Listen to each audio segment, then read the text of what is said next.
The funniest thing just happened. I went live for a few minutes, but I just got into the weeds. So let's start this over. This live stream is so that you can stop being so hard on yourself on your way to achieving your health and fitness goals. The number one thing that you have to start with is that you cannot solve a current problem with the same level of consciousness that created it. So I'm going to break down your consciousness, your awareness of how we got into this predicament where most of us are sick and most of us are obese. So number one, food is manufactured to keep us addicted. You can put food in place of cigarettes to do an addiction test and the markers would come out the same. Our food is designed to keep us addicted to it. Now, the food companies are also owned by pharmaceutical companies. So they create the problem so that they can make a quote unquote solution, even though the solution is going to have a bunch of side effects, so that they can profit on both ends. They get the money from the consumption of the engineered food. They get the money from the use of pharmaceuticals to correct issues that are happening in the body because of the toxic load. And then, of course, they get to sell even more pharmaceuticals to help mitigate the side effects of the first pharmaceutical. And then lastly, our politicians are owned by the pharmaceutical companies.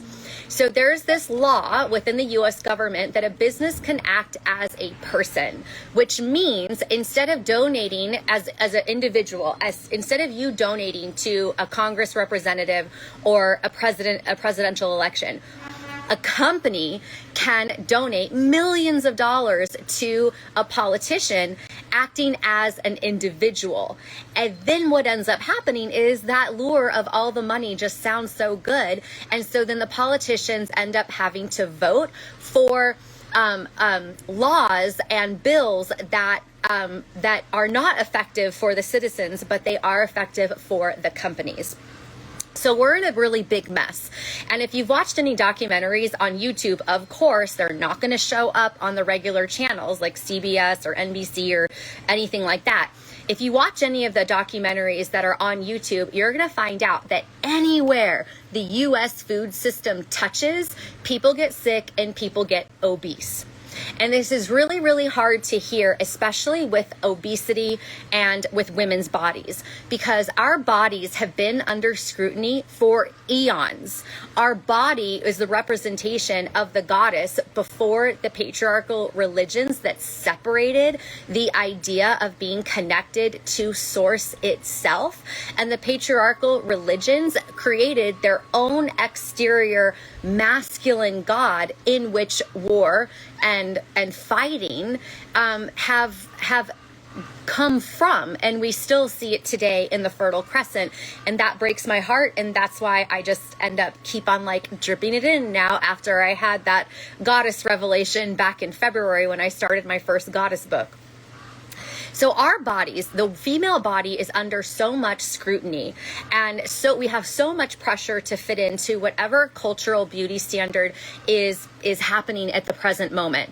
So if you're in your 40s like me, you've gone through the heroin chic of the 90s, you had the supermodels of the 90s, you had super skinny in the 2000s, then we had the voluptuous butt, skinny, no butt, big boobs in the 90s and the early 2000s. Then we got into having the J-Lo butt before Kim K started to make the BBL popular. Then we were able to get into it doesn't matter what I look like, it's who I am, of the body positivity movement. And it is really sad that our value is usually based on how we look and what our weight is.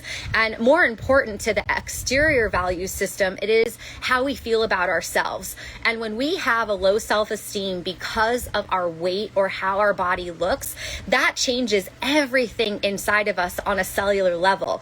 Those negative thoughts actually have degenerative molecules of emotion that secrete from our brain and change how our DNA is expressing itself.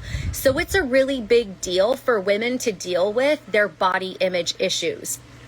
And so when we hear the word obese, a lot of us will, if you are technically obese, clam up, feel that you're under threat, that somebody's talking shit about you, when it's like, no, actually, obese is the same as brown eyes, blue eyes. Obese is the same as tall, short. It's a way that we can describe an effect that's on the body or what the body actually is. And the problem that we're having right now is not that you're obese and not that there's anything wrong with you if you're obese. The problem is we're not consuming actual food. So number one, we get addicted and our brain actually changes in the formation to that addiction. And then our cells, our fat cells expand, and when they can't hold any more toxins, your fat's job, one of the jobs of fat, is to hold toxic load so that your vital organs don't get sick. That's how incredible your body is. And we should actually give a little bit of gratitude, a lot of gratitude for our fat cells for taking on this task, because it is a huge deal. So when I'm talking about obesity right now, I'm talking about an addictive brain, a brain that has changed in its texture because of the addiction, and the fat cells holding as much toxins as they possibly can until they're completely full, and then a new fat cell has to form to take on more of that toxic load. So that's why we're actually getting fatter as a society. And it's really, really sad, especially for children, because a lot of the children that are right now that might be a little bit overweight, if they have grandparents that are watching this, the grandparents mostly had real food. Although, if you dig deep into the history of the United States, you find out that we actually haven't had real food since World War I or World War II. I can't remember which one. But basically, when food was manufactured to withstand the elements for long periods of time during war, the companies were like, oh my gosh, this is highly profitable. We should have this for everything. And if you talk to anybody who has lived outside of the country, they're like, oh my God, yes, this food is shit here. It's not real food. So my point is of how sad this is for girls who are children right now, who might have grandparents that are part of their life who lived on mostly real food. They're looking at that overweight child as, this is not normal. And it's not. I was driving on the street the other day and I saw he was probably like 4 or 5, and he had a bag of Cheetos that was half his height. And his mom was just letting him eat that. And I was like, oh my God, do you have any idea? Not just the calories, how much chemical is in the food that this kid, this quote unquote food that he's eating, that his body is going to have to adapt. It's going to get inflamed because none of the stuff in that product is a real food that is recognizable by the body. So it's very, very sad. And what is even worse about this, okay, is that now that we have the GLP-1 injections, now what we're having is actually it's like the easy way out, and I'm not saying that in a condescending way if you have issues with overconsumption of food, because this easy way out, this is how it works. This is how the easy way out works, okay? And how it's probably not going to work long term until you change what's going on in your mind.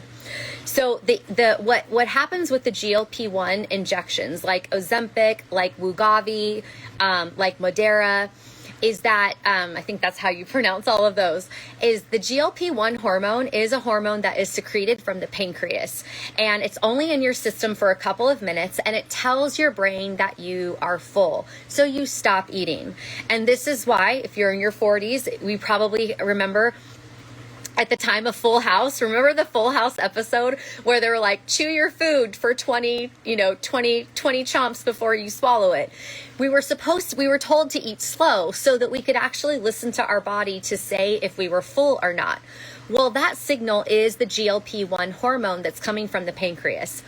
But because we are so addicted to all of this food and we have this insatiable appetite, literally because our chemicals have changed and we're just addicted to the chemicals inside the food, the GLP-1 that's injected into the body is enough to last you a week. And then the different brands have a different expectation of how much percentage of your body weight that you are going to lose in a year-long period of using this drug. So what happens is you have this GLP-1 hormone flood your system at a higher amount than what is secreted from your pancreas. So then you stay fuller, you get fuller faster, and then you stay full. And then most of us know about the side effects, that the stomach is paralyzed, you have a bunch of rotting food, you get bad breath, a lot of people are nauseous, they throw up, they get constipation, they've got all these issues with their digestive system. Thyroid cancer is an increased risk, kidney failure, kidney issues. There's so many problems that go along with this. And the really awful thing about it, one of the really awful things about it, is that if you're using food to numb out from your emotions, and then you go and you're on a GLP-1 hormone and you're upset about something and you go to fast food to go buy whatever you usually do to overeat so that you can numb out, and you can't actually consume that food, you're not going to be happy. You're going to be stuck with those negative emotions. You're not going to be able to get rid of them unless you switch to something else, unless you switch to more online shopping, unless you switch to more scrolling, but that's probably going to make you feel worse because you're going to compare yourself to other people. You might switch to cigarettes, you might switch to alcohol, you might switch to weed, you might switch to mushrooms, you might switch to anything because you are too full to eat. And so the thing that you're after, of thinking that losing this weight is going to make you feel happy finally, it actually backfires and you feel worse. And that's so sad. That's like so sad to me. And so we want to really take a step back and look at this, that we're not up against, I want to lose weight so that I feel worthy and I feel bad about myself because I'm overweight. And I don't like these are the things that I know go on in our mind. And I've had these periods also where I was like, screw dieting, screw the man. I want to look however I want to look. I want to eat whatever I want to eat. I don't care if I have rolls. I don't care if I have cellulite. Nobody should tell me that my value is based on my body. That's all true. And that's all relevant in another context. But what we really have to look at is the question to ask yourself, what I am consuming, is it actually food? Because it's probably not. And so the solution for us to actually get into is to eat so much food, so much actual food, like a big fatty steak, like having fruit instead of a sugary drink from Starbucks, so that your body actually finds out what real sugar is, what fructose is, because fruit sugar from an actual plant is a completely different effect on your body than refined sugar. And if we started to consume nuts and nut butters instead of the chips or instead of so much of the junk food, then your body's actually able to use real fat, and then the fat soluble minerals and vitamins, meaning the minerals and vitamins that require fat to be the carrier, then you're actually going to be able to get nutrition into your cells because you're actually using real fat, butter, tallow, bacon, fat, real actual fat. And so this is really important because it's just like a sad conundrum that we want to change our body, and then we have all this internal dialogue of why we shouldn't use our body as our happiness, or we shouldn't fall into any of the traps that say we're not good enough because of our body, because those things are all true. But we have to actually get to the underlying factor that food is engineered to keep us addicted, that food companies and pharmaceutical companies are owned by the same umbrella company, and Pharma owns the politicians. And so there's a bill that says that a business can act as an individual. So that means that instead of just an individual like you or me donating, $100, $500 to a politician that we want to represent us, we've got these pharmaceutical companies donating millions of dollars. And so once there's a politician in the pocket of a pharmaceutical company, it's game over for the citizens. They get to do whatever they want because there's an incentive for them to sign off on bills that keep the people sick and compliant, really. Makes me very upset, but I won't talk about that. So here's your solution, okay? You have to change the level of awareness that you have in order to solve the problem that we're facing. So number one, you have to educate yourself on how the U.S. system actually works to keep us sick, obese, and compliant. Number two, you have to fill yourself with your own spirit, the God-shaped hole that only spirit can fill.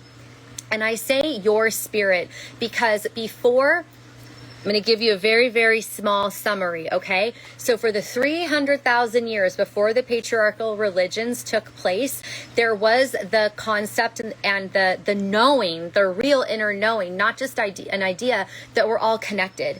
Everything has energy. Quantum physics proves this, that atoms have subatomic parts that have space in between them that is empty. We have subatomic parts and our cup has subatomic parts. We are all of the same non-existent space in between reality of what we can actually see, taste, hear, smell, and touch with our senses. When the patriarchal religions took place, what happened was, emanating from the Fertile Crescent, was there were 12 tribes that decided to make their own exterior father mascot. And I am saying mascot on purpose because before then we had male and female deities that represented masculine energy of the father principle of discipline and direction and safety and provision. And we had the feminine energy and the mother principle of being contained and nurtured and loved and intuition. So there was these deities that represented ways for us to understand the human condition, that is the perception of being separate. But what happened was, as all humans tend to do in their ego, is they want to be the best and they want to be right. So the 12 tribes in the Fertile Crescent made their own exterior father god, and then they fought. And they're still fighting. And in order for them to create one particular Yahweh of the Old Testament, in order for that mascot to be created and have people follow, they had to take all of the representation of the feminine deity and make it dirty and evil. So even words like daemon, D-A-E-M-O-N, was a meaning to represent the energy that encompasses everything, good and bad. But they took symbology of that, took out the A, just said demon, but also related it to the female principle of the underworld. And so us women from way back then, 2,000 years ago, then became the object of the devil and evil and unclean. And there was these beautiful spiritual practices with sex in temples. And they were called priestesses. And the formation of this Yahweh God made them prostitutes, called them prostitutes, and made it a dirty practice. And so that's why you see in the book of Deuteronomy talking about burning down the temples, killing the pagan worship, taking down the poles, the Ashar poles. And so that was the group of people that were there before Yahweh came into the imagination. And it's really sad for me because the first people to die for the belief of God was women. And it's still happening today. And so when you are changing your awareness around this, number one, educate yourself on the system of how it's designed right now of engineered food and pharmaceuticals to fix the problem. And number two, to fill yourself with your spirit. The idea of of God and energy and connection and love being exterior of you then puts us into the position to where there's an ego play and perpetuates the war mentality that we're still seeing now in the Fertile Crescent. So if you can actually tune into yourself, have those deep breaths so that you can actually feel yourself and connect with what you believe the spiritual experience is of being human, so that you can tune into your soul, you can tune into your higher self, whatever it is that you want to call it, versus having to figure out what God belief is the correct God belief, because that's just perpetuating a level of consciousness awareness that we're exiting. Like, we're moving on, like planetary alignment, we're moving on from that concept. And so now is like the most perfect time for you to really reconnect with yourself. The third thing is, instead of trying to starve yourself, so you're going to like try to cut out all of this manufactured food and then starve yourself into your dream body, when really what you should do is just start eating more real food. Eat more steak, eat more nuts, eat more fruits, eat more nut butters. Don't even worry about the calories for a while. Just try to eat real food, not bread that can last on your counter for 2 months. Eat real food. Try just eating real food for a couple of days and see how you feel. Your inflammation will probably go down, which means that your fat cells are actually emptying the toxic load. When your fat cells become more and more empty, they shrink. So your fat cells aren't going to go away unless you get them sucked out with liposuction. They're going to shrink. And then that's where you're going to see those results. So I really want you to do that, because I really care about you and I care about women, and I am just like so done with the lies that we have been under for so long, that takes us out of our power, out of our personal power. So I hope you enjoyed that. I put some little notes in the, what is that called? In the caption. So we'll see you later.